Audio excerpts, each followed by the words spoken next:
Welcome to episode 13 of the Perrin podcast with my guest, Devyn Day. Hi, Hank. So, Devyn, tell us a little bit about yourself. Just introduce yourself to my audience, maybe if they haven't met you before. Maybe some things you think they should know. Okay. I grew up in Bath, just outside of Kingston.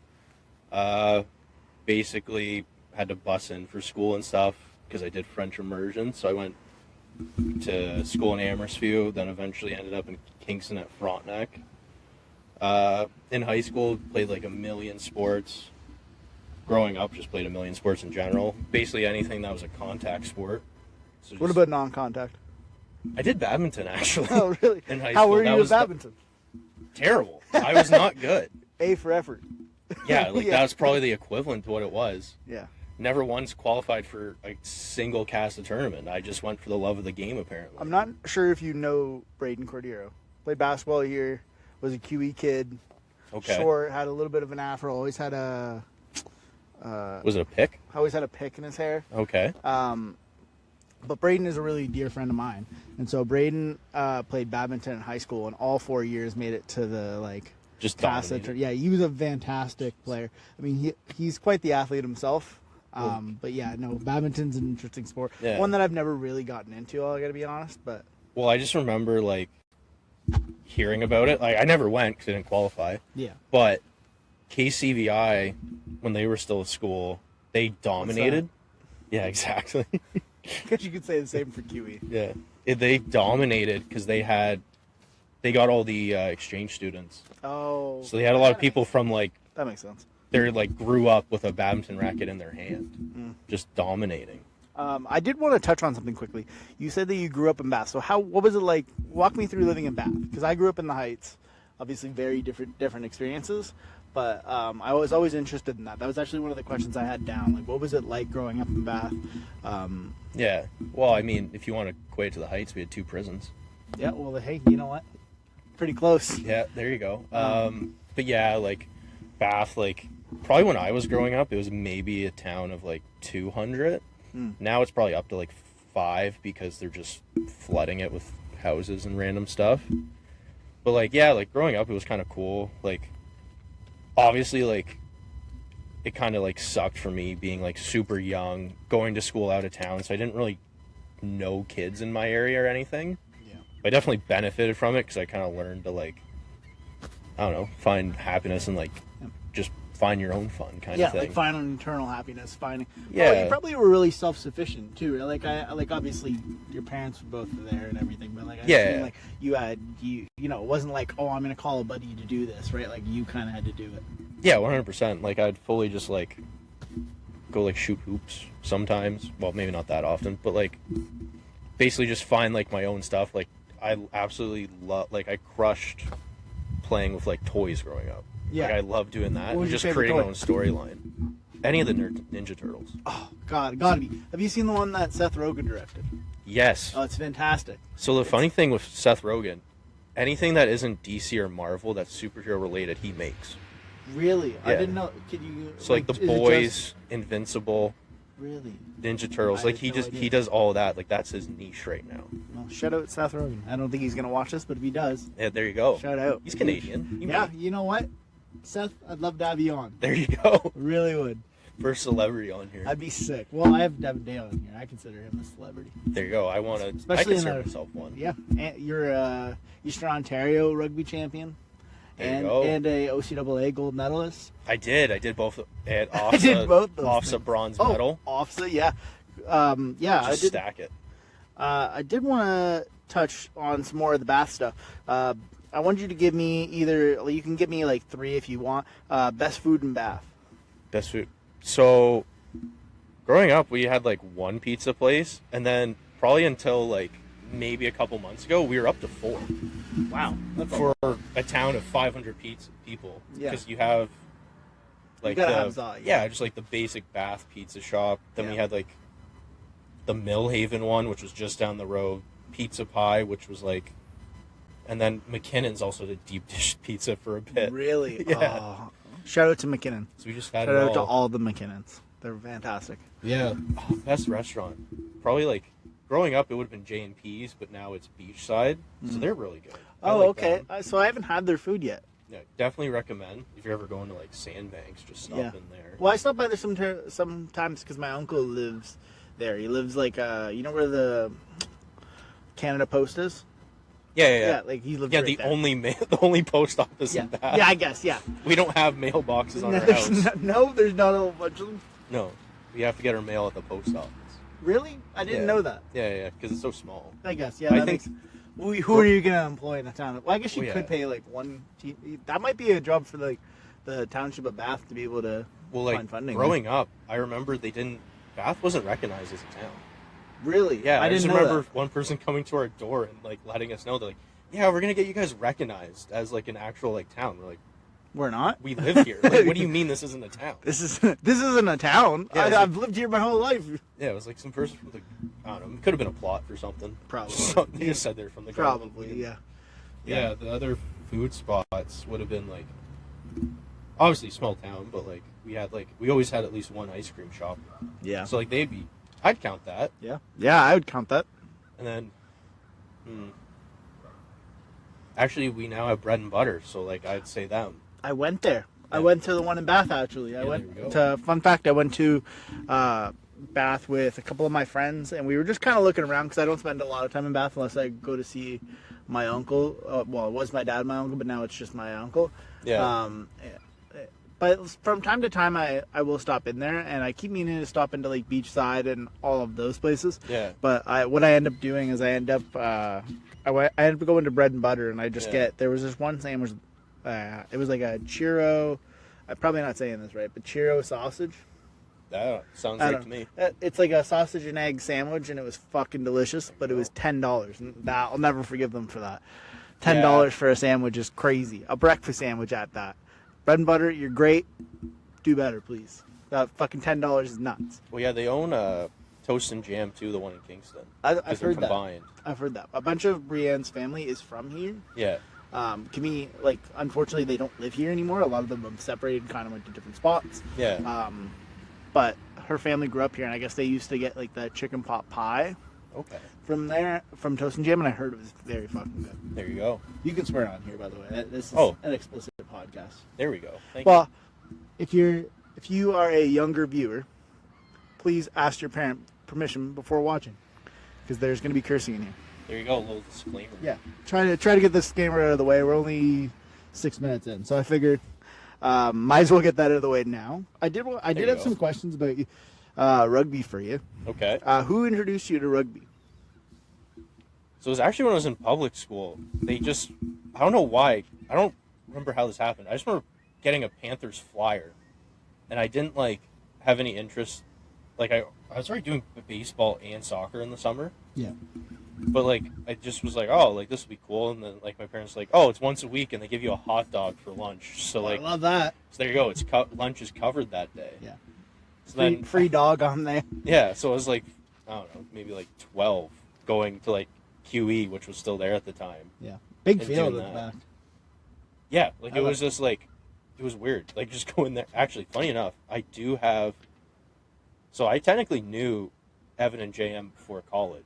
Oh, really? Yeah, so like I was probably like a kid. They probably were still in high school, and I just have this memory of just JM decking Evan, like looking back, Yeah. No, I mean, that makes and sense. just before I even knew them. And then in college, it somehow clicked together. It was those kids Really? messing around at QE. That's kind of fun. Yeah. That's a fun memory, though, especially Yeah. looking back and being like, oh, like, what the fuck were these guys doing? Yeah, And then exactly. them being your teammates. Yeah. Right? So, Full circle. yeah, definitely a full circle moment. Sorry, the other part was, what would you say to the person that introduced you to rugby now? I mean, I don't know, whoever handed out that flyer, you know, honestly kind of got me like a lot in respects of like friends, where I chose to go to school, where I like, obviously like meeting Dennis was cool. Yeah. And like, Shout out to Dennis. actually I'd say like every aspect of my life has probably been affected in a way by rugby. Yeah. And like doing that, like that's kind of how, like even like getting my career, like that's coaching and all that stuff is actually something I talk about quite a bit in my interview. Yeah. Yeah, and how it impacts your decision making, your ability to be able to run a group and stuff like that. I imagine it would be very, very helpful in an interview. Oh yeah, 100%. I did want to. I have some more rugby questions. You'll see me pull up my phone. I'm forgetful. I've had concussions. That's why he's wearing sunglasses. That's why I'm wearing sunglasses. But you'll just see me pull it up. I have some random questions I wanted to ask Devyn, and then we're just gonna yap for the most of this. Do you ever see? Oh, sorry. Did you ever see yourself still playing all these years later? So, like when you started playing rugby at U12, did you think like, like I'm going to be playing this at 26? Oh, definitely not. Like when I was 12, I was like, I'm going to the NHL. I'm sick. Even though I played like junior double C and was not good, even on that level. I think everybody has especially in Canada, has that false hope of like I can play in the NHL or like I'm gonna make it there. Yeah, like even if you're like fantastic as a player. Like I remember there was this kid, Drew. I'm not sure if Drew watches the podcast. Drew Marquette, great guy. He was did a focus program, was coming over. Went to QE and then ended up leaving to go to LaSalle later on. But Drew was fantastic in the way that he was like a really good hockey player, but he was described to me really early, and I didn't get this at the time, even though we were the same age. But he was yeah, like I'm a grinder. He's like at the very minimum, I'll get to play in the OHL, but that's pretty much it. Like he's like I'm a good hockey player at this level, but at the next level, I'm a grinder. Yeah, exactly. Like it's hard to get to that, but like I wasn't good at any level. Yeah. Like I'd just say the love of the game. Yeah, like my peak was just I don't know. I also just had bricks for hands and was a goon. Yeah. So like I was a goon at the lowest level. At the youth level. Yeah, like the lowest rep level was a goon and just fucking basically just getting a penalty a game for absolutely no reason. Like, well, what was your most frequent penalty? Would you say? Oh, head contact. Really? You guys just checking people into the boards. Checking, punching. Like, it was the dumbest thing. And, like, I thought it was cool. And, like, you'd get, like, the people going. But, like, I remember one year, actually, it was kind of funny. It's like, this one team we played, they had, like, I think, I was maybe, like, 15. This kid was, like, 6'7". Jesus Christ! He might have actually just been like 6'2". At the time, I was like, he was like 6'7" or whatever. 6'7". There you go. And I was like, I just remember my dad before the game. He's like, "Okay, you know your role." Like he talked to me before, like I went to get changed. He's like, "You know your role. You gotta just let people know that like you can't let this guy push people around, or else he's not good."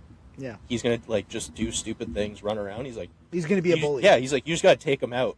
And I was just, like, maybe, like, 110 pounds. Like, you're like that. 5'2", and I was like, yeah, I got this. First play, immediately just cross-check to the head. Damn. And then was immediately 4-minute penalty, but, like, we won the game. So, like, so did you end up getting to stay in the game at that point? Yeah, it was just a 4-minute... It was a 4-minute major. Okay. Or whatever, because head contact. Is it automatic? If they deem it deliberate or something, it's 4 minutes. It'd be automatically 4 minutes. Yeah. Yeah. So I got a lot of those. One game I actually had more penalty minutes than probably than actual ice time. Yeah, like it equated to more than a period. That's crazy. Of the game. Any like either extremely good or extremely bad memories from hockey?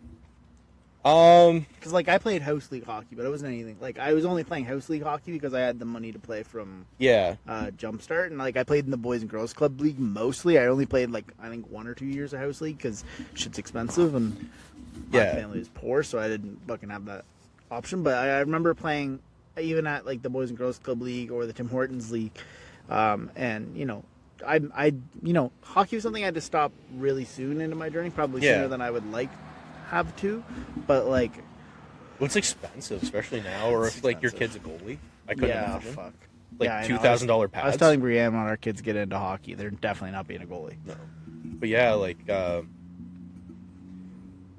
probably like worst memory would probably be like I know it was like low level rep, but it was like the lowest level, whatever. Mm-hmm. And like I just remember like coach pulled in like veteran guys because like small, like it was in Amherst, so like they do Small team, they do yeah. 2-year increments instead of just one. Oh, really? I didn't know. So I was technically like one of the older players. They pulled like the 5 of us in, and they were like, "Yeah, the reason our team sucks this year is because of you guys."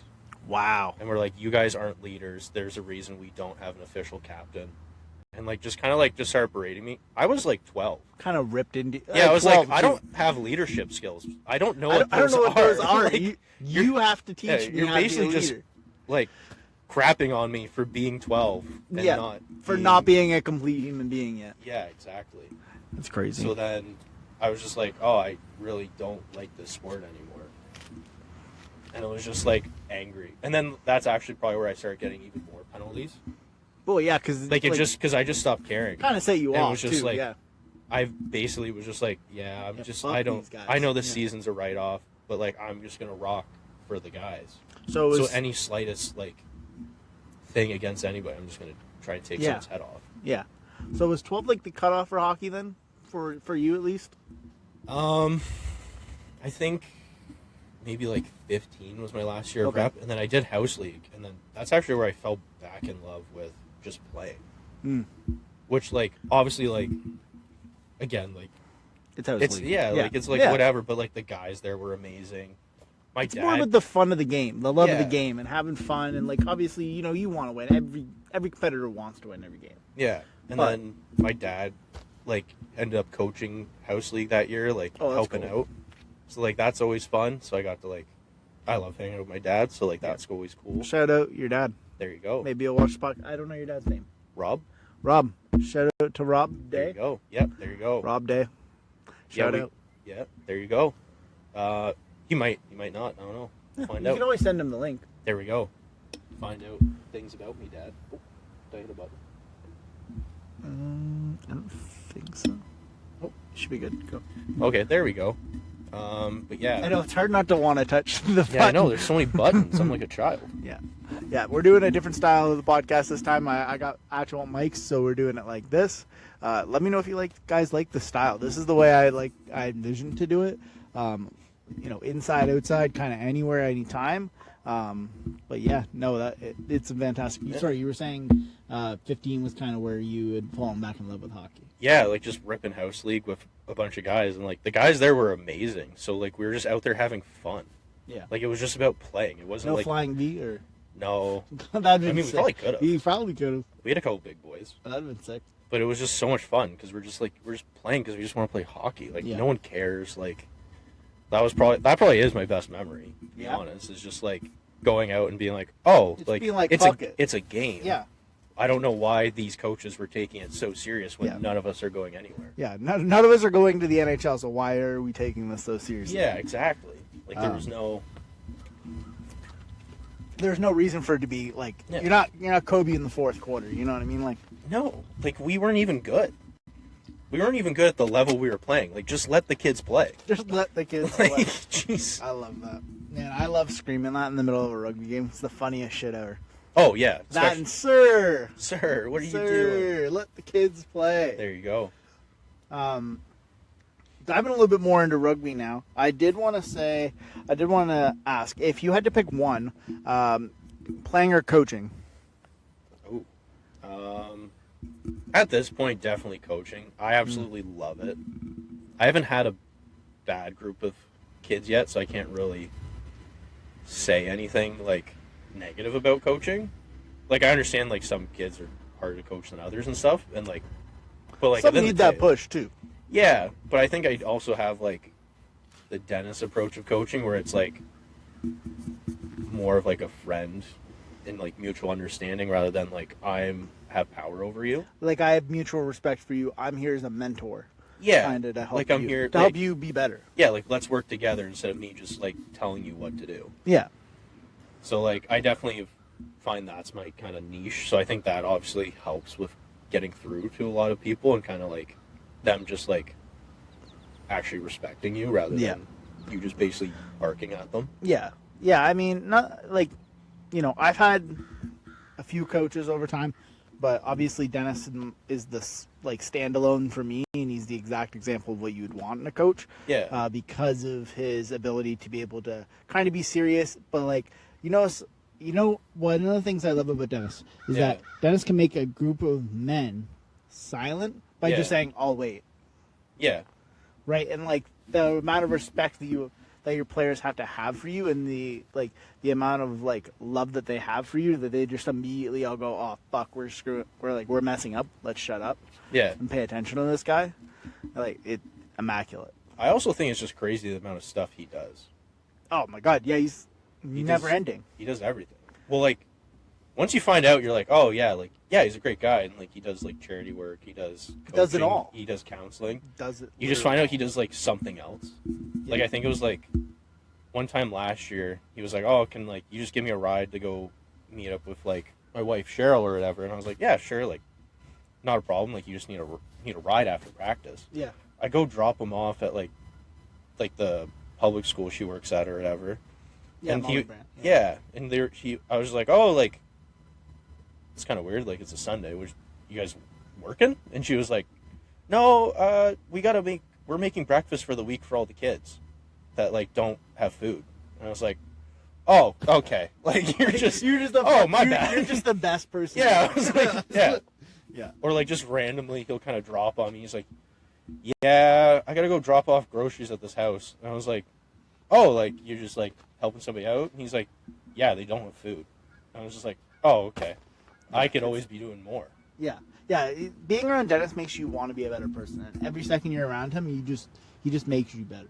Yeah, exactly. He's just one of those people. Like, there's some people you come across in life, and you know, Dennis has been this for me and a few people, but Dennis is a huge one where he's just like, he just makes you a better person every time you're around him. Yeah, and like, thing I think's like the best part too is like, you never hear about it. It just comes up randomly in conversation. That's why, in my opinion, it's just normal to him. Dennis, even at his young-ish age, yes, right. No, I'm not trying to take a shot there, but his young-ish age should be in the Kingston Hall of Fame. Yeah, I mean, but I think that like a lot of the stuff he does goes really unrecognized, and I know he doesn't want recognition for it, so I'm not saying give it to him. Yeah, but like he deserves his flowers in a way because he's an immaculate human being. Well, I mean, I guess he is still kind of young. He ran a sub-6 Bronco. Yeah, which is nuts. And absolutely cooked a bunch of kids. Nuts. A third of his age. Nuts. Yeah, nuts. And what, 2 torn Achilles? You think he's torn? He has no working ligaments. Yeah, like anything. He's torn. It's just he's torn the left one twice. He's probably popped both Achilles. He's torn biceps. He's ruptured everything. He's a monster. In the best way possible, just in terms of he cannot get enough of rugby, and I love it so much. Well, he's just like broken, but he is the most competitive human being on the planet. Yeah. And will absolutely break everything to win the smallest competition. Yeah, that's why it's funny. Like, if anybody here who listens to us who's ever played touch with Dennis knows that Dennis makes the rules up as he's going, 100% of the time, because he wants to win. Well, like the moment that like I saw he was the most competitive, we did like a case hold. Yeah. And it was like everyone did it, and then like I went last, and I was like, I'm going to win. I'm better than all of you. Yeah. I'm just kidding, but I held it. No one cracked a minute, and I held it for like a minute 30. Just as I was like, oh, I'm just gonna make it, so that way I just blow it out of the water. Those things are fucking hard, man. Yeah. Dennis was then like, okay, I'm going. He held it for 3 minutes to prove a point, and it literally took Cheryl being like, "Stop! You're gonna hurt yourself." 3 minutes. I think this is around the time he tore his bicep too. Jesus Christ! But she was literally telling him like, "Stop! You're gonna hurt yourself. You proved your point. You want to win. I get it." Doesn't even drink. Yeah, he's putting. Yeah, I know. That's the funniest part. he won the case for no reason. Yeah, he just did it for the vibe. Yeah, just did it just to win. Yeah, yeah. No, he's fantastic, and especially what's funny is that a lot of people would think like because he's such a chill dude that he doesn't have that competitive edge. But it's like when you become closer and closer to him, you see it more and more and more and more and more. And even in the way he plans stuff, like a lot of the way he's very intentional about what he's doing and why he's doing it. And I think that's what one of the reasons what makes him such a really good rugby coach. Yeah, he's like David Goggins minus like the corny quotes or like being a terrible father or Minus being a husband. piece, like Yeah, he's minus, not a good person. Yeah, Or David Goggins isn't. David Goggins isn't, but No. no, Dennis is the best, man. I'm excited to see him in an hour and a half. There you go. Like, great guy. He is. Um, It's funny too, coaching his kids now. I know, it's so funny seeing him play with his kids too. Yeah. Right, like that's the crazy part. And like, you know what? I think he might hang on to rugby long enough to He'll play probably with Aiden pretty easily. He's already played games with him, bud. Has he already? Yeah. Wow. I didn't He's played. It's Aiden playing up. Oh, okay. I was like, what do you mean? Yeah. I was like, maybe. He scored last year in a preseason game against St. Lawrence. Aiden scored. What? Yeah. So Shout out to Aiden, by the yeah, way. It's a monster. Yeah, he's like 15, and we had him play 9, just to kind of like make sure he didn't get into a bunch of contact. Yeah. But then they like stuffed him at like the 1, and I think it was like me, Charlie, and a couple guys just pushed him in. I love that. So that way he scored, and then because Dennis already scored too, and Caleb was playing, and we just made sure Caleb didn't score. Like, it got to the point where I'm pretty sure our own team was intentionally tackling Caleb. That's fun. Just to make sure he couldn't score. Yeah. Yeah, just to be like, your dad and brother are better than you. It's funny, actually. We're right behind SLC's field. Well, I guess former field. They don't play here anymore. Practice field. And it was funny because we were doing it's called like a snake cone or whatever. Basically, one person goes and the other person tries to chase them and catch them. And Caleb couldn't catch Aiden yesterday, and Dennis just screams, "Let him hear about it!" There you go. Yeah, I fucking love it. I was laughing. So we were all dying on the sideline. It was fucking hilarious. I wanted to ask you for rugby this season, like with Panthers, what was your favorite? I wanted to ask you rugby this season, like with Panthers, what was your favorite part and what was your least favorite part? Well, least favorite was probably the 3-game suspension. I wasn't gonna bring it up unless you wanted to, but I feel like it's fine. Like, I don't know. I couldn't see anything from angle. You were over. No, like over me. Took a swing at me, and then I obviously took more swings at him. Yeah. And then, well, fuck that guy. He was a pussy. Yeah. I saw. Yeah. Yeah. I don't. Yeah, like it's a tough look. Like there was no way I was not getting a suspension. And I think even midway through. Hold on. Oh no.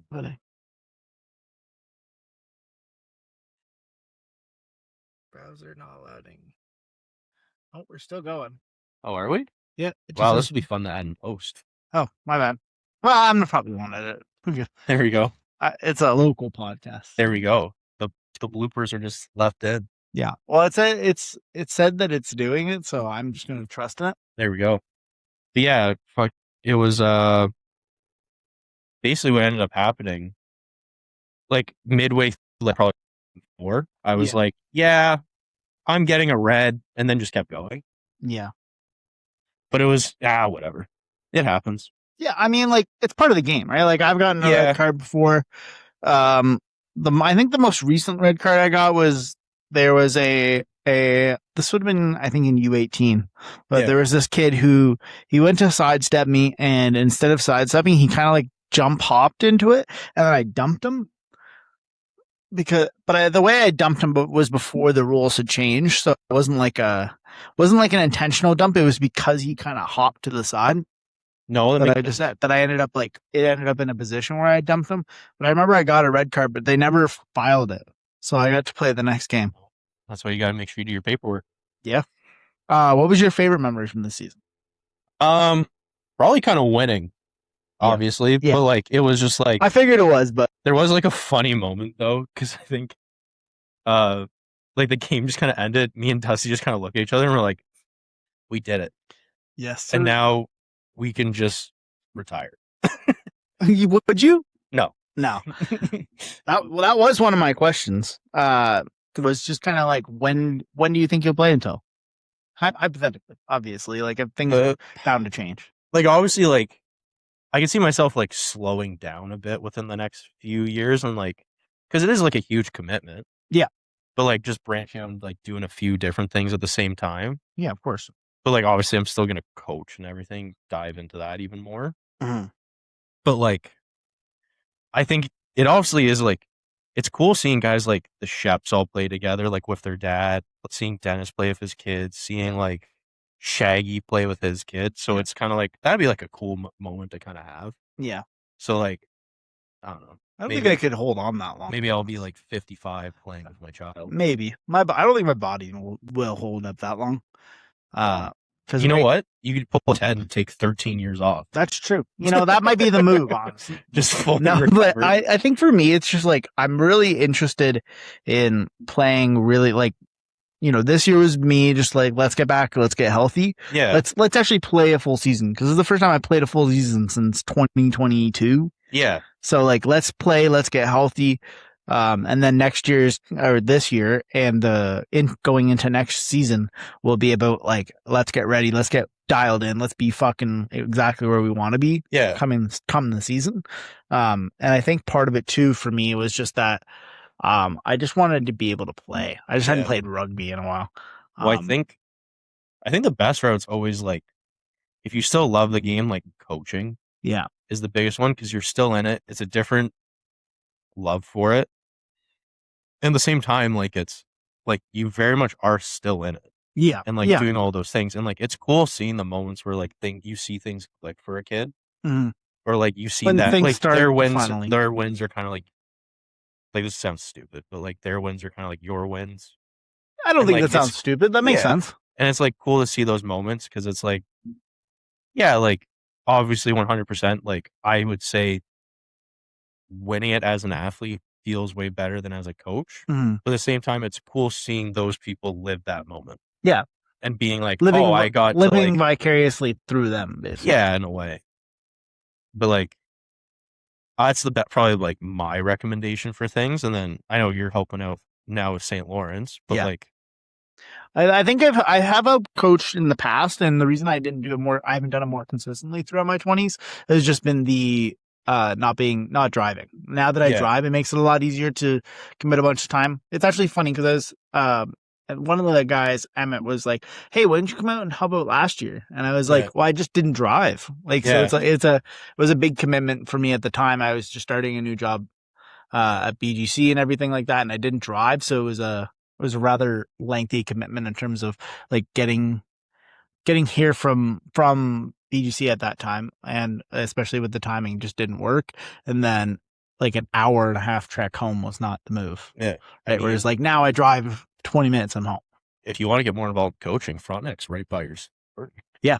Yeah. Frontenac's also right near where I live. So there you go. So I think that could be an option for me this year. Yeah. I want to be closer to the game, and especially like from now until I'm probably like 32. Yeah, there you go. 32 is where I kind of think specific age. I just think I'm gonna reevaluate at that term. Like I think I'm at that time. Like it's like I almost like in a contract with rugby. Yeah. Like I want to play until I'm 32, and then kind of see where we're at that point. Just because I feel like I'll have kids by that point. Yeah. And it'll be like, okay, like I want to be able to be the best dad possible. So like at that point, my kids will probably be, let's hypothetically say, like I had a kid this year. I'm not making any announcements. But I just want to make that very clear. It's a boy. I'm not making an announcement, but I'm just saying that hypothetically, let's say it's this year or it's next year, right? Like my kids might be like 3. And like 1. So like that's a large commitment there. And then kids might start playing sports a year after that. So it's like, okay, like can I actually commit to this as much as I want to anymore? No, fair. So I think that's why 32 for me is like a good age, because for me, like I'm thinking internally for my situation, it just seems to make the most amount of sense. You thought a lot about. I have. Yeah. Well, I also like I took a year off after SLC because I like the neck damage and stuff that I had taken, and all the concussions and stuff. And I just felt like I needed to reevaluate where I was at and what I wanted to do. Yeah, you gotta protect the. Well, then I just didn't want to be put in a position where I was struggling to hold on to the game. Yeah, like that's kind of like Matt Frazier. Yeah. Yeah, like CrossFit guy, but like he grew up like basically gunning to be an Olympic weightlifter. And I think he said towards the end he just hated it. Yeah, like then it just when he got into CrossFit, he was like he retired from CrossFit before he started to hate it. Yeah. Yeah, and it's just like I just wanted to be able to give it my all and like have the love for it there. Like I think that's one of the things that I've loved about like this past season is that I was just able to fall in love with rugby again, and how all the reasons why I love it. Like even the small things like watching film and just being fucking dialed in to what a team I think a team might do. Yeah, exactly. And how to do that. Like that's something I love to do and what really helped me while I was here at SLC. Yeah. Something I stress to all rugby players, right, is fall in love with that film. And learn how to watch film, right? Yeah. Like pros, cons, and you have to be able to be willing to watch it more than once. Yeah. Because I think that you're looking at it from a specific lens, so that it's better to take 2 or 3 times watching it to be able to see what you're actually like the complete picture. Yeah. And it's things like that I felt that I was like, I love this, and that I had no thirst to walk away. No, right. fair. And so that's why I was like, I think by 32, I'm hoping to mostly play first. Given that I think I have the ability to do it, especially if I'm in shape. Yeah. And all that stuff. I think that by that age, I would hope that I think that with the upcoming talent that we have and that we're hopefully keeping, that that'll be a good enough age for me to be satisfied with walking away. There you go.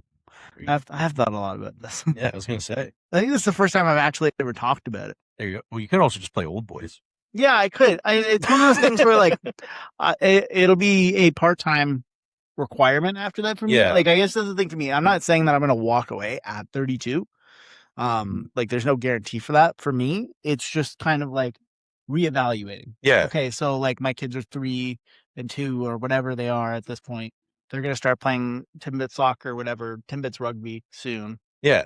So like how do I manage my time? Yeah, exactly. What's most important to me now? What am I doing from like in my situation? Yeah.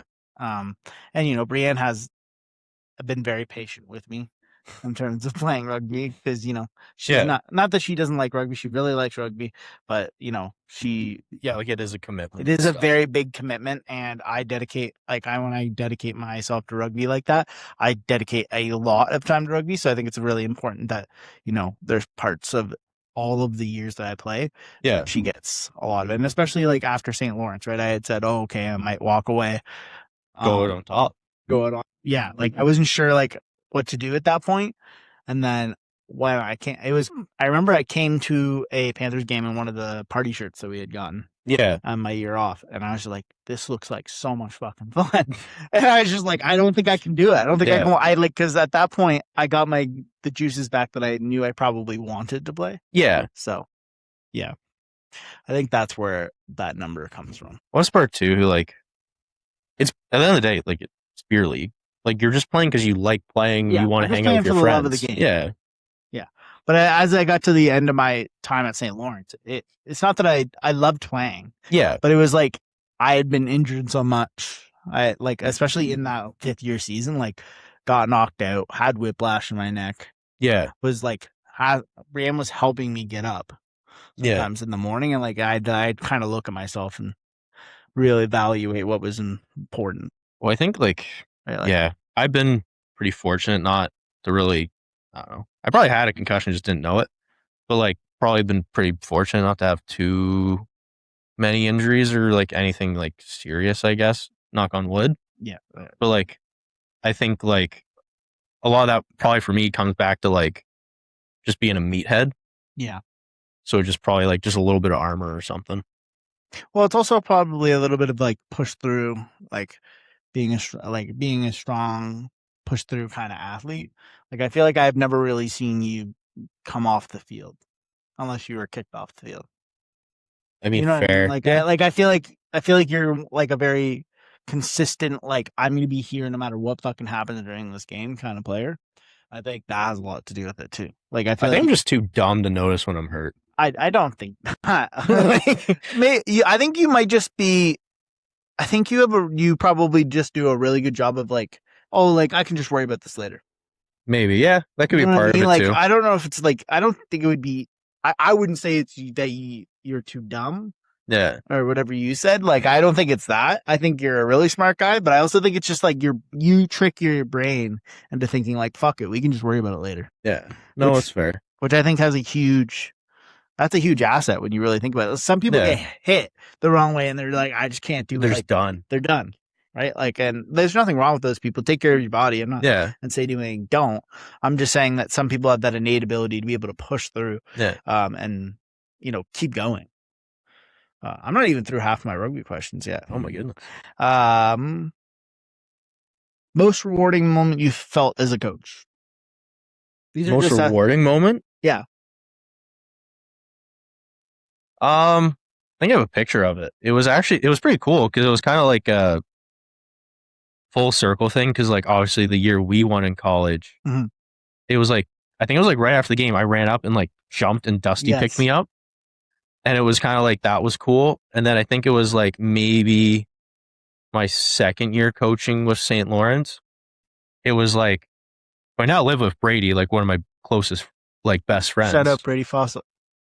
Basically, I ran over to him after like we won bronze, and I like pick him up, and this picture of me picking him up, holding I've him. seen that, yeah, that's amazing. So it was kind of like a cool little like full circle. Yeah, like full circle. Like I kind of like I love Ted Lasso, so that was like my Roy Kent moment. Yeah. Where it was like because like in the show or whatever, it's been out for a while, so this doesn't no count as a spoiler. Yeah, it can't be a spoiler. Yeah, for that but you see like retired from playing, and then eventually like does like an announcer thing, realizes he wants to get into coaching. So you see him show up at the field, and it's like a whole thing. Yeah. So I was like, that was kind of like my Roy Kent moment of like, oh, I'm like a coach now. Yeah, like this is my life now. Yeah. So it's like this is my niche now. Yeah, for sure. SLC rugby specific. What was a memory you remember from your first training camp? Speaking of training camp. Oh, I 100% thought I was way over my head. I realized quick, like, not that guy, which like I never really was that kind of. I've always been a role player, but you want to have confidence in yourself. Yeah, like I've never been the guy that scores the points in any game for like any sport. I've always been like just do the gritty Rodman kind of stuff. But you need those type of guys. Yeah. But like those, and to give you, I'm just going to pump your tires here a little bit. But like you and, Brady has had some nice runs in the the more recent future. But like you, Brady, Charles, like guys that just do the gritty work. And, sometimes me at times, I guess I'm not trying to pump my own tires, but like sometimes me, like those guys are incredibly, incredibly, incredibly important. And I think that they don't get enough love. I was saying this to Brady yesterday. Yeah. Yeah. No, Brady's definitely similar to that too, 100%. But it was just like looking in and then just seeing like just behemoths of like JM, Travis, fucking big fucking guys. Yeah. Just like a bunch of big Ev, like just all of them. And I was like, yeah, I might get hurt. Yeah. And then just kind of like, it was cool. And then like, I think it was like very early on. I think it was like JM and Evan were both kind of just like, hey man, we really like you. And it was like in the back of like a cab that we had this moment. Was it like, it was during, I think we were all in crop tops during training camp? Probably a little after. Okay. I think we were all in like stupid outfits. Oh, I think remember maybe like crop tops or something. And they were just like, we really like you. Like, we're really glad you're out here and stuff. And I was like, oh, this is a sick moment. Yeah. And like, I was like, I'm accepted. Yeah. Kind of thing. And like, this the is boys loved you from the start. I remember even talking about like rookies and vets that year. Like among the other veteran players, and you were highly requested by a lot of people. And there we go. That's a highlight right there. Yeah, we love Devyn. We always have. But yeah, like the training camp, I think it was cool. Like, because we still had 2-a-days at the time, so it was just kind of yes. Oh, I forgot about 2-a-days. Yeah, I think it was like in between. We did a barbecue the one day. Yeah, I was like, that was. It was right at the. I think we might have went to the ports. Yeah. We also did one the one year at like our rugby house / my house was next door. Yes, yeah, that was fun. Yes, we did that there, and then I inevitably ended up moving into that house. Championship games. Let's talk about that a little bit. Okay. So what was give me your exact experience of how it felt to go through that championship game, that OCAA winning game, and or that year? Well, like some memories. That year, I think it was very much like I felt at no point we weren't winning that league, which was kind of the same feeling I kind of had this year with men's and we won, where it was like, there's no thought in my head that we're not winning. Because it was like everybody's kind of all in, everybody's kind of like working, everybody's showing up to practice. Everybody knows the job. Yeah, and like even like the social stuff, everybody's there. Yeah. It's not like even a guy like Travis. This sounds like I'm talking Travis, I'm not. He just doesn't really like do the party social kind of thing as much. Man. Yeah, like he always would leave at 10. That year he was like always there hanging out. Yeah. And it was just like, oh, like everybody's bought it. Yeah. Everybody's dialed in, everybody knows what needs to be done. Yeah, like we were our own community. It was like a perfect storm. Yeah. So it was like there was no doubt that we weren't winning.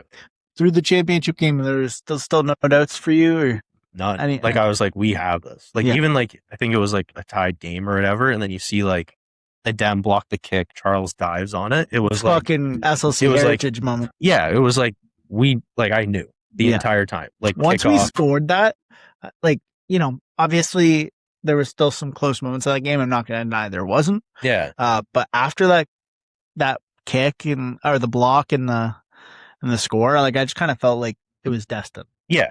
Oh, 100%. Well, I was thinking too, I remember that day, like, I think everybody showed up like 3 hours early for this game. Yeah, I fucking unlocked the gate. It was sitting in the... Yeah, like it was ridiculous. I was drinking coffee. Georgian probably didn't even show up until like 2 hours later. Yeah. But everybody was just there, just kind of doing their thing. It was pouring rain. We're just standing in the rain, but we're like... We just wanted to be there. Yeah, like I think at the time by the game started, we acclimated to the weather because we were just there for so long. Fuck, it was terrible. It was like there was still snow on the ground, some parts of the ground. There was rain. Oh yeah, it was mud everywhere. It was fucking disgusting. We killed those jerseys. Oh yeah. What are these hooligans getting up to? Just typical. Same ones. Yeah. Like we hopping the fence. Yeah, that's us. Yeah, but I just like, especially even when we had the scrum on our 5. Yeah. And I went to put the ball in, and I knew it was going to Devyn. You know, you just get worried, you know. Yeah. Actually, no, I think it was Kyle putting it in. No, Kyle passed you were 9, buddy. I was 9. Kyle was 8. Yeah, so I couldn't remember if I passed it to Evan or if I put. We were probably in channel 1. Yeah, we were channel 1. Yeah, we were channel 1 because Dennis and I had practiced it all week to make sure I got the perfect angle for it. Yeah, and then I was hook. Yeah. But it was like, yeah, because Jordan's always a good scrumming team. Yeah. So like Jordan, shout out to Jordan. And we were very undersized, weren't good at them at all. Yeah. So it was just kind of like, I don't know. The whole thing was just kind of like a perfect storm of like, guys coming in. Obviously, Charles showed up, Kyle. Yeah. Like just guys like that in the off season. So like, yeah, like it was just everything went the way it should have. Yeah. And then the partying afterwards. Yes, that was big. I remember almost immediately taking Evan in my car, and we went to Toys R Us and got championship belts. Yes, I remember this. We wore them the entire night. Yeah, I ended up stealing someone's. I think Evan bought 2 and you got 1. Okay, that's what it was then. And then we have like a picture of us smoking cigars wearing them. Legendary picture. I think Evan's wearing a Jordan jersey and I'm wearing a Rodman one. Yeah, and I'm still wearing our shirt at that time because I didn't take that shirt off probably for 2 days. Probably. It was kind of gross, but like, yeah, I was just like, I was so excited because I, you know, as everybody did there, but I felt like I put in a lot of time and effort. And I remember saying to when I got to SLC to Adam and, oh my God, what am I blanking out? Kevin. There you go. Sorry, Kevin. That guy. Adam and Kevin, I remember saying to them, like, before I leave, we're going to win a championship. And I know it sounds corny to say that now. Yeah. We've done it. But that was as we got closer to that 3rd year, 4th year, there was starting to be that pressure of like, okay, this has got to happen now. Happen. And especially like that year, I felt like if it was going to happen, it was going to happen that year. 100%. And I think that was just fucking huge for us. Oh, 100%. Like it was a life-changing moment, a life-changing year. Yeah. Even like I you know, again, every year you play SLC, at least my experience, you gain a whole fucking new thing of brothers every year. Yeah. And that was one of the things I loved most about playing here. Yeah, you like bond, right? Yeah, like you just get team sport. Yeah, and like you're only together for 4 months. Yeah. like and really like with indoor training and stuff like that. But then like you just really like you just fucking bond and you're so happy to see each other and things are great, man. Like there's so many memories that we probably can't talk about for partying reasons and stuff like that. Yeah, But like yeah. There's definitely a few but like there's silly just ones. so many fucking great memories of just like hanging out with the boys, having beers, Yeah, Sunday football days. that was always The fun. fucking Yeah, the hangover, oh my god, trying to we're do so homework and fucked. watching football at the No same time. fucking homework got done ever. No, ordered pizza. Always. Keep trying to fix the table that I broke. Yes. Every Yep. week. Yep. And the one time we had David come in, the piano man. He put Yeah, on a David as beautiful piano show. man was always fun. Shout Every out to time David. I think David got married, so shout out to David. there you go. David did it. David David did it. I love that. How did that moment impact like the championship game? How did that impact the way you coach? Would you say? Like probably just like it doesn't have to be specifically that moment, but I just mean like that season. How did the things that we took into being a championship team push you forward into coaching? I think just kind of like knowing the like full thing of like making sure it like you kind of need everybody bought in. You kind of need everybody on the same page and like the camaraderie and everything on top of that. Yeah. So I think that was a big part of it. So like anytime like I coach, you obviously make sure there's like everybody's getting along, everybody's friends kind of thing. No dickheads. Yeah, exactly. You can't be having that. Yeah. So like I think that was just kind of like a standard I kind of carried on in a way. How did your powerlifting change as you were playing rugby? Because I'm sure like you were still able to do those dominant power like the weightlifting that you love to do, but like how did it change? Like just the style of training? Yeah, like because I'm sure like you could continue to do exactly what you were doing without rugby. Yeah. But I just mean like with rugby, I feel like at least in my experience, like most of the exercises I did when I was in good shape was after I got into good shape was just like band work and making sure I felt fast and explosive and stuff like that. So how did that impact you when you were playing rugby? I've always kind of done a bit of everything. I've never been like obviously powerlifting just kind of makes sense because of just lifting heavy. Yeah. But like I've always kind of done a bit of everything. Like I wouldn't say I'd necessarily fit in one niche, but like fully, like nothing changed. Like I fully will never I don't care what time of year it is. I will never not try and lift it as much as I can in the weirdest ways possible. Or like any way possible. Like I will always try to like squat over 500 or like bench press over 315 or deadlift over 6 or something. What would you say your favorite exercise is? Probably squat or deadlift. Actually, my funniest one actually is behind the back deadlift. Behind the back deadlift. Yeah, I did 600. Wow. Yeah. 600? Yeah. That's insane. Yeah. It was a very strange one. Got it from Eric Bugenhagen, who's like a guy on Instagram who just does like ridiculous lifts and always puts like an insane quote over it. He's like, it'll be something like, say there's like a 500-pound bookcase on top of your grandma. Can you lift it? What the fuck? Yeah, I feel like that's like, it's the survival lift almost. Yeah. Can you lift the car? Can you lift the car? Exactly. It's like the mom picking the car off her kid. You know what's funny is that Travis actually said that the exercise you would choose as your favorite would be the squat. Oh, yeah, probably. I love it. Travis also wanted me to ask you, how does it feel to get carried by Travis to a gold medal? Carried by Travis. These are his words. Considering Travis only ran the ball and I kind of had to do everything else for him, you know, I'd say I carried him. Oh, well, yeah, you can let him know. There you go. I will. I did want to touch a little bit more on weightlifting. Why is it not picking up missing us? There we are. So when did you start like working out or when did you change your style to kind of powerlifting more? Or was it always that way? No, I started at like 16 because I was always like undersized and stuff. So I was like, oh, I'll like get bigger, stronger just to like, because I was never like a great athlete. So I was like, oh, I'll just do this, I guess. If I'm bigger in terms of being strong. Yeah, exactly. Okay. Yeah, I thought it was gonna be like Ronnie Coleman, that just didn't happen. Well, hey, you Just never know. got There's just still got time. just got stronger, just didn't get bigger. There's still time. So I kind of just did that at like 16, and then just like fell in love with it.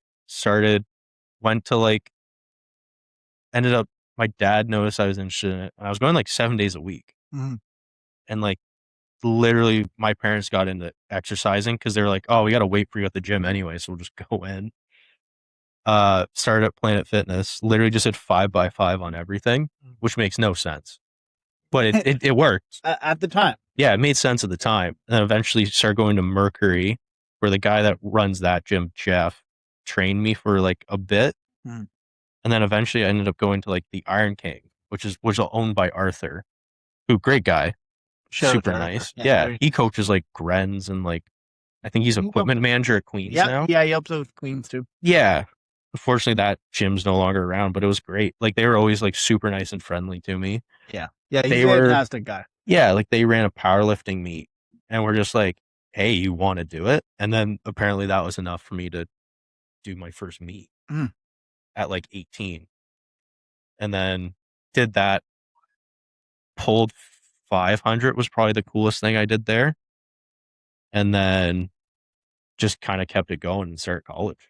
Mm. And then I don't know if I'd ever really compete again, but like at the same time, like I just love lifting heavy things. What was the hardest part about competing? Because obviously it's hard. It's not like rugby. Like there's no scouting film Yeah, to be able to see like, oh, this guy's doing this. I guess maybe if your opponents are posting to their social media or whatever like that, it makes it kind of easier. yeah. But it just for somebody who's never even thought about doing a competition, how much harder is a weightlifting competition than people really think? Walk me. I would say like powerlifting alone is just weird. Like the community and stuff can be weird Mm. because for the most part, it's either just like strange people or like people that like just I don't know. Like it's just it's an interesting community. Like, but They're like, either very aggressive or like kind of zen at what they're at. Is that kind of what you mean? yeah, like it's just like yeah, there's like no in between. So Like like they're either one complete yeah, or the other complete. and I was like 18, and like this competition was untested. So like I'm just this like kid coming in. Every man, woman, and child was just roided out, and I was just like, oh, okay, Legend. like I'm here. Oh, and I was just there, just like a kid. Yeah. And just like wearing this weird outfit, like because you have to wear a singlet.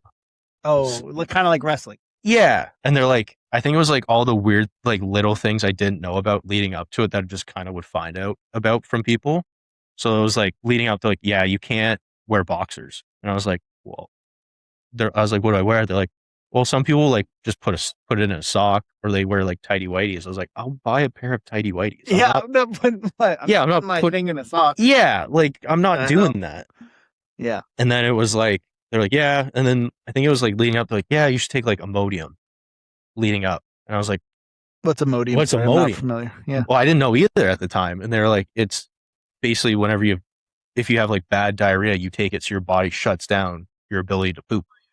Oh, So they were what's the fucking? There's another one like that I feel like is like more popular. Well, laxatives is the opposite. Oh, sorry, that's what I was thinking. I'm an idiot. Laxatives will give you diarrhea. Now I'm gonna get roasted by the people watching. There you go. But yeah, so I was like, okay, like I guess I'll take.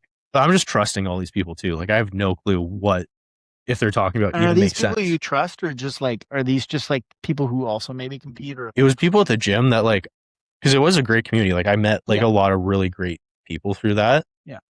And like good friend, like still good friends with like a good chunk of them to this I'm day. not knocking anybody taking steroids, by the way. Well, none of them, like the people I was friends with weren't on it, but yeah, I just want to make it clear. Yeah. I'm not a hater. I'm Yeah. just like, do you? it's just a part of that sport if you're not in the test. Yeah, pool. exactly. But it was like, they're like, yeah, like take Imodium, whatever. I said, sure, man. Took that, and they're like, I was like, oh, like what should I kind of like be eating and drinking on the day? And they're like, well, like maybe have like a coffee in the morning. I don't drink coffee. Nothing. And they were just like, okay. So like I had like a Coke or something. And then they were like, yeah, you should be eating like peanut butter and jelly sandwiches, like Skittles. And I was just like, so I just eat just copious amounts of I just ate sugar the whole day. Just a lot of sugar, yeah. And it was just like, it was really neat, but it was just like such a weird I just felt so out of place. And you wouldn't do it again, no?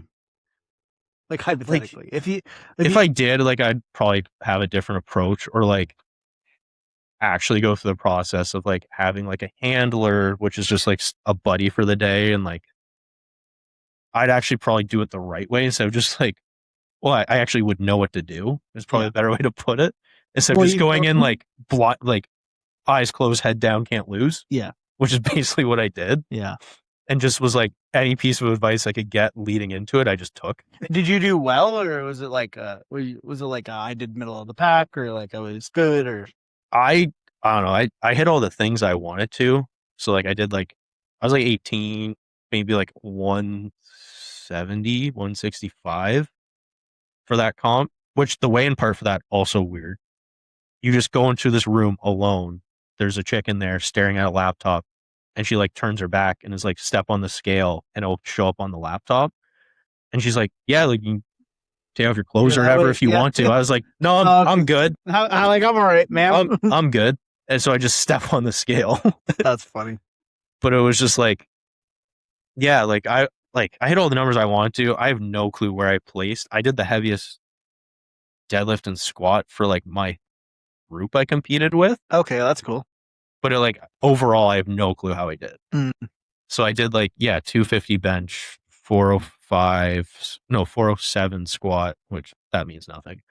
Well, compared to 405, but like, but being 165 pounds, yeah, I guess 405 is like, that's a big difference. Yeah, and then did a 500 deadlift. That's crazy. Yeah. At 165. Yeah. What do you deadlift now? Like, what was that? Sorry, I guess I should ask. What is the heaviest you've squatted and the heaviest you've deadlifted? Heaviest all time, I guess. Squat and deadlift is both 6. Heaviest bench is like 365. Wow. I was probably 220 when I did the bench. And then the squat and deadlift were probably, I'd say, within the past year, when I kind of stay at 210. Yeah. For the past few years. That's where you feel best, yeah? Yeah, like 220. It wasn't a good 220. I was probably like, I was 220. Yeah, like I was just so lethargic, and I don't have a big frame. I'm not very tall. So like, I gotta be mindful of the weight. Yeah. So I just kind of like stay at 210. I find like it's way better. If I do put on weight, I'll do it the right way instead of just like eating horrible food and just hoping for the best. Yeah.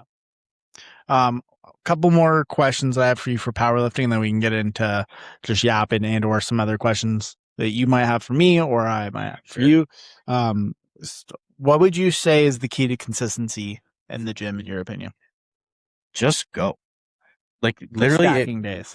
Yeah, like literally just show up. Like it doesn't matter if you're there for like 15 minutes and you just walk on the treadmill and like watch Netflix. Like eventually you will love it. You'll do more than that. Yeah, like I'd say like literally just go, like literally any free, like someone that really wants to like, or like get into it or like lose weight or like put on muscle, literally go every single day, which probably sounds dumb, but like at the start, just build that habit of just showing up. That's how you get good at anything, right? Like, yeah, like it'd be like if you're like, oh, I want to be a pro rugby player, but I show up once a week. Yeah, like right? if like, you go, it's not gonna happen. That's what I mean. Like you show up every day for 15 minutes. Eventually, you're gonna find the balance that works best for you. Yeah. But you now have that instilled. Like this is just like your mind muscle connections. Like I just go here. Yeah.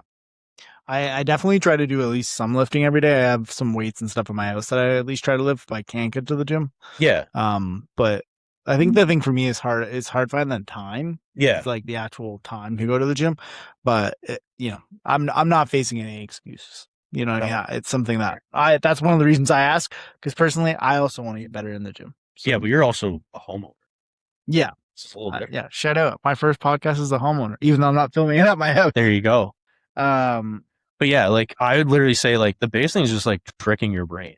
Yeah. Because like I think it's like 99% of people take the same route home every day from work. Literally just add in the fact that you just stop at the gym. Yeah. And just build in like, oh, I just go here now. Like your brain will eventually just start driving. It'll start automatically doing it. Yeah, like it'll just pick up, this is the new normal. Which I find is kind of like the big thing, is just make it your new normal. Same with like even like eating healthier and stuff. Like literally just like, even if it's like a couple bites, eventually your brain will just like realize, oh, this is just what we do. Well, and for me, the thing I fixed first, and I think I think this is what's really gonna help me going into next year, is that Yeah. I've started to fix my diet a lot. Yeah. Like I just try to eat way cleaner, and I've what, as much as I love pizza and poutine and stuff like that, I've realized, especially like obviously this is very easy information to learn, but it's like like that stuff is very treatful. Like I like to treat myself with that once in a while, versus like especially when I first left St. Lawrence, like I had, not that I was like insane about my diet and stuff like that, but I really focused in on not eating junk foods, not eating poutine, not eating pizza. Like I remember after the championship game we got pizza, like Domino's pizza, and I didn't eat any of it. Oh, like I didn't have one slice because I was like dialed in, even though we had just won. Yeah. I was just thinking in my head, like, no, like I eat clean, especially during rugby season. Yeah. But all year round, and especially those last couple of years, I really wanted to dial in and try to be focused. So then when I left, I remember this is how I gained a bunch of the weight back that I had lost, was because I was like, I'm going to treat myself. Like the next day, I think I got like an absurd amount of McDonald's delivered. Right. And then it was that. And it was also like, being like, okay, well, like it's okay to be hungry. Yeah. Right. Like, I think that was something I also had to learn, was like, well, a lot of people too, like they think they're hungry. They're actually just thirsty because they don't drink enough water. Yeah. They're dehydrated. Yeah. So your body doesn't know the difference. Yeah. So the people just end up eating, or people like eat because they're bored. I honestly think the biggest thing too is like when you grocery shop, like obviously people that are like slightly into the gym, they look at the calories, or they look at like how much protein's in this thing. But it's like, no, look at the ingredient list. Look at the sodiums and stuff too. Like I think that is a huge part in it. Like not even that, is just like, if you look at the ingredient list, how many ingredients are in it? Like, can you pronounce every single thing in it? Like, I think a big thing that I've noticed is like just like bread. Yeah. Bread shouldn't be more than like 3, 4, maybe 5 ingredients at most. Yeah. But like you see like a Dempster's pack is like 40 and you can't pronounce any of the words. You know what's crazy is that I think there was like one time where something had fallen. It was in a bag. It was like a last piece of toast or something like that. Yeah. And it had been expired for like 4 months and was still perfectly fine. Yeah. It looked the exact same. Yeah, exactly. Like, and that's scary. Yeah. So it's like, I think that's a big thing that people don't realize. Like, just because it says it's healthy doesn't mean it is. Doesn't mean it actually. Yeah. Yeah. Like a lot of protein bars are just like sugar. Yeah. And I even learned that with like the Clef bars. Yeah. Like they're supposed to be good for you, but they're actually not that great for you. Like they're good in terms of like just filling you if you're not eating anything. Well, it's good if you're like going to go work out, because they're high in like carb and like stuff like that. So if you eat that like pre-gym or like like practice or something, like that's not a big deal. Yeah, you'll feel fine. But it's like some of the stuff, like even like you can put high protein on anything. Like there's no regulation saying you can't put that on a label. Really? Yeah, I don't like know there's why I no. find that so shocking. Yeah, like there's just advertisement, like or you're just putting health or just like fit or like skinny cans or like any of that. Like there's just advertisement. It doesn't mean anything. Like for something to actually be high in protein, you have to like, so like say something is like, I don't know, 30 calories and has like 2 grams of protein. If you put a 0 behind the 2 grams of protein, it's still less than the calories. It's not high in protein then. Is kind of the rule of thumb.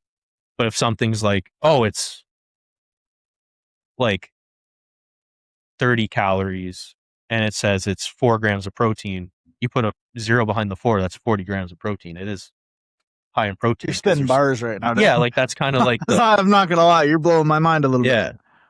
Yeah, like that's actually like that's how you kind of determine if something's high in protein, is if you just add the 0. Yeah.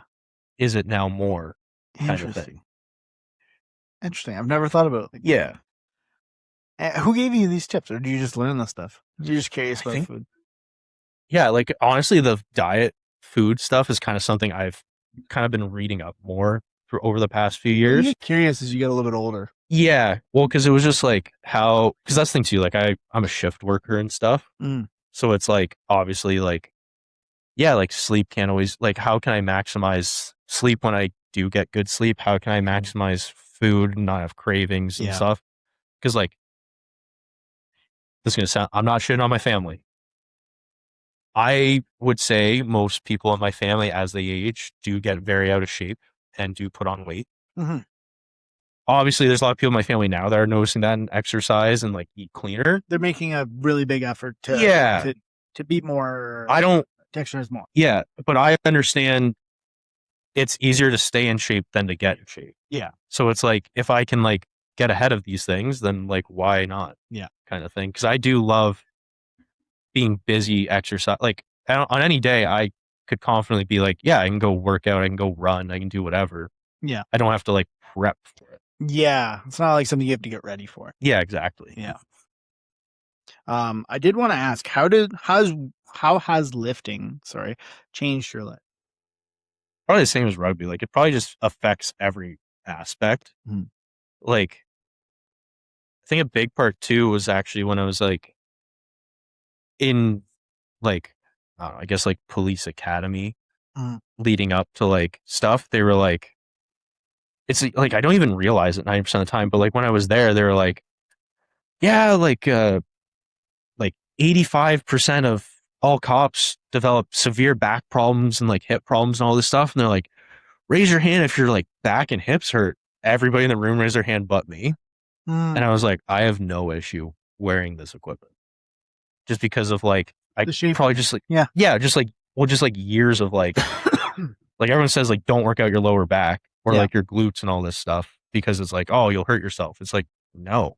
It actually strengthens it. Yeah, so that you don't have to. Yeah, like it hurts after you use it because it's not used to working.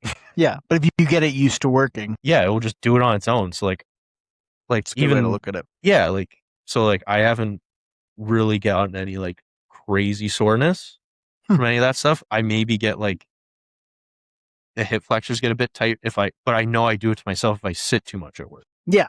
Yeah. So like I make an effort to like get out and like walk around and like do stuff like that. Yeah. When I can. Oh no, monster down. Not Oh, it was pretty much empty. Oh, okay, good. So those bees will come back for that. That's liquid sugar right there. There you go. Any questions you had for me? Sorry, I kind of threw you on the spot. Oh, you're all good, buddy. What's it like being a homeowner in this economy? That's a great question, actually. So, I would say it's good and bad. I think that thankfully, I'll tell you a little bit more about how we acquired the house off the air. Yeah. But not to say anything crazy. It's just private information. Fair enough. But so it's been fantastic. I think it's for Brianna and I, it's been very affordable, and we have loved doing it. There's definitely some aspects to homeowning, and even not like I grew up in units and stuff like that. Yeah. And so they would cut our grass. So like even consistently cutting the grass, making sure I'm on top of that. As stupid as that sounds, is like a really. Do you really prioritize your lawn? Like if people wreck your grass, are you upset? No, it's not like that. It's just like sometimes like there's a couple times this summer where I let it get a little bit long. Yeah. But it was just because I was busy and maybe didn't have time to dedicate it to it the way I wanted to. Yeah. I would say the little things about homeowning, like knowing how to fix certain stuff and stuff like that, is something and a skill that I'm looking to acquire. Yeah. And how to be more handy. But in terms of being a homeowner, it's been awesome. It's amazing to have a place that you're going to be in, or like at least in our case, I've said to Brienne, this is the last time we're moving. Yeah. So I hope you really love this house because this is the last time we're moving. And I mean it. Like I love that I can look at this place and think about, okay, this is what I want to do in the future. This is how I want this place to be forever, kind of thing. Yeah. And or like looking at our garage and being like, what kind of projects could I do? Yeah. You know what I mean? Like, and stuff like that. I think it's been incredible. I'm super blessed in the fact that I understand that not everybody is in a situation like that. But I'm extremely grateful that we had the opportunity to be able to have a home, and especially in this economy, it's tough, right? Like you can work for a long time and not be able to save up enough to get a down payment. And I personally, I have my own thoughts about how ridiculous the housing situation is in Canada, and how I don't really feel like necessarily like the people our age and or like a little bit, I'd say anybody 30 and under are really being prioritized. No. Even like 35, I could say, or 40 and under aren't really being prioritized in this country, and that's its own thing. Everything's just expensive. It's just like stupidly expensive, but then they're like here are all these portfolios and things you can invest in if you have the extra money. It's like, well, nobody has the extra money because everything's so expensive. It's a fucking whole other podcast I could talk There you about. go. Just starting Just no, because I don't know enough about it, right? Like I understand that there's probably certain. I was bitching about gas the other day, and I had this exact conversation. I was like, "Why is this so expensive still?" I thought I thought some of the problems had been solved. Yeah. And I actually would love to have JM on to explain this because he's always dialed in on the economic side of things, and he's an incredibly smart guy. So I think that could be a huge asset one of these days to be able to have him walk me through some of this stuff. Well, he's a teacher now. He is a teacher. But yeah, no, I think that just being able to be a homeowner, be able to make decisions. Like we hung up these lights in the yard that looked really cool. It's just all the little things where you're like, oh, this is mine. Yeah, like I think that's the most beautiful thing is being able to look at this place and being like, this is home. Yeah. And like, I think the fact that our place perfectly kind of fell, like we were looking for houses and then we're like, okay, maybe we'll stop looking. We haven't really found exactly what we're looking for. Yeah. And then the place that we live now is just around the corner from where I did live. So it's like literally like on the same loop. Yeah. And we just happened to be on our way to work and we saw the house for sale and we were like, like maybe we should check that place out. Like, yeah, why not? It's probably out of our price range.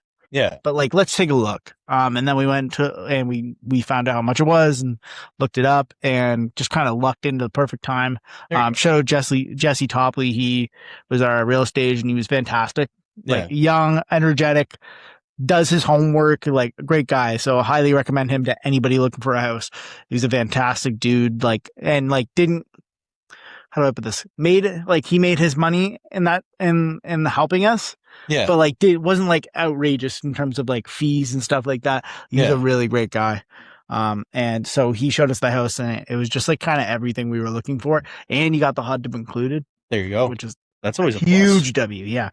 That's been great in terms of, it's been learning things like that too, like how to take care of a hot tub, what maintenance does it need, how often does it need it, all that kind of stuff. That was also a little bit of a learning process. And, there's still some things I think that I've yet to learn. Yeah. And even in terms of like baby proofing houses and stuff like that, like we have where our place is a decent size. Baby loft. So yeah, so it's going to be all that stuff that I'm still learning, but cover the outlets. Yeah. That's a big one. Yes.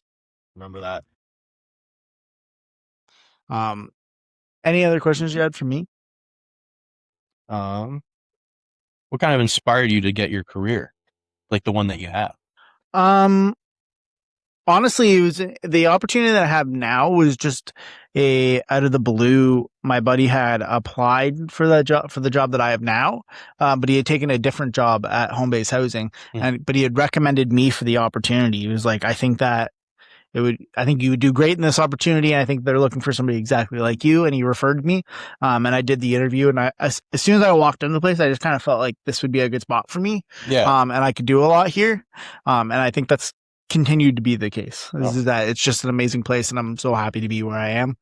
And I love the work that I do. And I love the impact that I'm able to have. There you go. Oh, look, Mr. Zielinski. Maybe we can get a guest appearance. Yeah, just turn it into an interview, like a sports interview. Well, we could do it. Yeah, I didn't really necessarily have any other particular questions. I think I kind of got everything that I wanted to. Maybe just one thing that people don't know about you, or maybe a question that you wish people had asked more. Damn, that's a tough one. Yeah. Travis, you want to come get a guest appearance in here? All right. We want to interview you. That's okay. Ask you about. I'm not forcing you to be on camera. Yeah, apparently I carried you. Yeah. Yeah, I asked him and he said he carried you. I made you who you are. You can't see right now, but Travis Zielinski is right off screen. Yeah, Damn. who made sure you got that award? Damn. You're welcome. What a guy. Yeah, what's one question you wish people would ask you more, and or what's one thing you think people should know about you that they don't? Man. That's a tough one.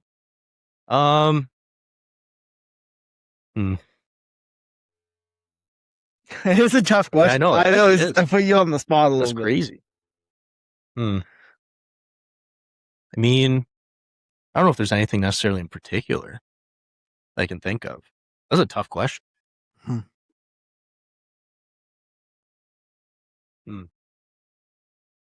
Maybe just like, I don't know, kind of just want to be out here for the love of the game, maybe. I don't know. That's fair. No, that's really fair. Yeah. Well, Devyn, it's been a pleasure having you on. We're gonna cut this here just because we have practice upcoming and lots of people are pulling in, and I'm parked like an asshole right now. So I gotta fix that. Yeah, I hope I could answer all your questions there. No, I think you did. I think you did fantastic. I think you probably, when you watch this back, you will have surprised yourself a lot. I think you were like, I don't know what we're going to talk about. Yeah. And then we got on and we've been going for an hour and 20 minutes, and it's felt, at least in my opinion, it's felt really effortless. There we go. Yeah. Who, Cody or Roman? We're going to ask this before we get off. Cody or Roman? Yeah. Like, who do I think's better? Yeah. Who's better than the two? I liked Cody growing up. Yeah. Like, I always cheered for him, even when he was like Stardust. So, like, I will always pick Cody. Yeah. Over Roman. I liked Cody's story. It's going to be a hot take, but I liked the Cody getting back to where he was like the pinnacle. Yeah. Kind of storyline versus Roman's. No, 100%. And like, even then too, I also loved Dean Ambrose growing up. Like, he was my favorite of the Shield. I was really hoping that he's going to pop up at that 100% at SummerSlam, but I get for why they couldn't. No, I think he'll eventually have like a CM Punk return. 100%. Where it's just like, hell froze over. Yeah. Yeah. I have a feeling that'll be it too. Yeah. I think it'd be more along those lines than anything else. Actually, he has a great book. Does he? I very much recommend. I'll have to look it up. Good audiobook called not going to put you on the spot, but who, you can give me a top 5 if you have one, or a top 3, whatever you feel like. Favorite teammates. Top 5 favorite teammates? Yeah. Oh, no. Let's specifically to rugby, I guess. Let's say. In no specific order. Definitely you. Oh, thank you. Obviously. You didn't have to include me, but I appreciate it. I'd say JM. Yeah. Dennis can count in this. I guess Travis. No, Dennis got to play a coach role in this. Yeah, that's fair. Dennis is coaching your starting 5. Top 5. Yeah, so I have you, JM, Travis, unfortunately. Cam. I've always said all the time that I love playing with Cam. He's so funny. Because I just have so many memories of just turning next to him. I was like, Cam, you're just going to go light this guy up. Yeah. And then he just goes and does it. He just does. And then probably, like, he wasn't my favorite in college because we didn't really, like, I was an older player, I guess, at the time, and he was a first year guy, so he didn't play a lot. But like now he would be one of my favorites, and that's like Brady. Yeah. Just because love the guy and he's one of my closest friends, so I'd have to put him in there, I guess. And occasionally throws in a kind of a nasty step. I'll give him that. Yeah, he sometimes gets into space, but it's funny because he doesn't know what to do when he does. Like a flamingo in space. Well, he doesn't know what to do because he's not used to breaking the line. Yeah, he's actually said that. He actually just goes, "I'm lost, help." It's crazy. Yeah. Thank you so much, Devyn, for coming on. I really appreciate it. Thanks for having me. It's been fantastic. Fun. This has been episode 13 of the Hank Perrin podcast. Lucky and 13. I will see you next time. Thanks again, Dev. Thanks, buddy. Nice. I did it.